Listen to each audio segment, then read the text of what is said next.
မြန်မာပြည်မှာဖြစ်ပွားနေတဲ့ငလင်ဘေးဟာအလွန်တုန်လှုပ်ခြောက်ခြားစရာကောင်းပြီးတန်ဝေကရစရာကောင်းတဲ့အဖြစ်အပျက်တစ်ခုပါ။အိုးအိမ်တွေပျက်စီးအသက်ပေါင်းများစွာဆုံးရှုံးရတာဟာဘဝရဲ့မမြဲခြင်းသဘောကိုထင်ရှားစွာပြသနေပါတယ်။မြတ်စွာဘုရားကလည်းဘဝရဲ့မမြဲခြင်းဒုက္ခသစ္စာကိုအမြဲဟောကြားတော်မူပါတယ်။မြတ်စွာဘုရားလက်ထက်မှာလည်းအလားတူသဘာဝဘေးအန္တရာယ်တစ်ခုဖြစ်ပွားခဲ့ပါတယ်။အဲ့ဒီအချိန်ကဝေသာလီပြည်မှာမဟာဝိနာသကြီးစွာပျက်စီးခြင်းလို့ခေါ်တဲ့ကက်ကြီးတစ်ခုဖြစ်ပွားခဲ့ပါတယ်။အဲ့ဒီကက်ကြီးကြောင့်လူတွေအများအပြားသေဆုံးခဲ့ပြီးမြို့ကြီးတစ်ခုလုံးပျက်စီးသွားခဲ့ပါတယ်။မြတ်စွာဘုရားကအဲ့ဒီကက်ကြီးကိုကြုံတွေ့နေရတဲ့လူတွေကိုတရားတော်တွေဟောကြားပြီးနှက်သိမ့်ခဲ့ပါတယ်။မြတ်စွာဘုရားကမဟာဝိနာသတုတ်မှာဘဝရဲ့မမြဲခြင်းဒုက္ခသစ္စာကိုဟောကြားတော်မူပါတယ်။အဲ့ဒီတရားတော်မှာမြတ်စွာဘုရားကလူတွေဟာဘဝမှာမမြဲခြင်းဒုက္ခသစ္စာကိုနားလည်ပြီးတရားဓမ္မကိုကျင့်ကြံအားထုတ်ဖို့တိုက်တွန်းတော်မူပါတယ်။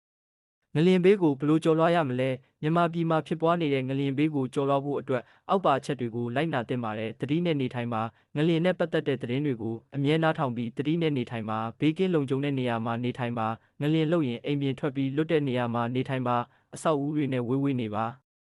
အကူအညီပေးပါငလျင်တန်းခံစားရတဲ့သူတွေကိုတတ်နိုင်သလောက်ကူညီပေးပါအလှူဒန်းတွေပြုလုပ်ပါတရားဓမ္မကိုကျင့်ကြံပါဘဝရဲ့မမြဲခြင်းဒုက္ခသစ္စာကိုနားလည်ပြီးတရားဓမ္မကိုကျင့်ကြံအားထုတ်ပါစိတ်တက်မကြပါနဲ့ဘလို့အခြေအနေမျိုးမှမဆိုစိတ်တက်မကြပဲအကောင်းဆုံးဖြစ်အောင်ကြိုးစားပါ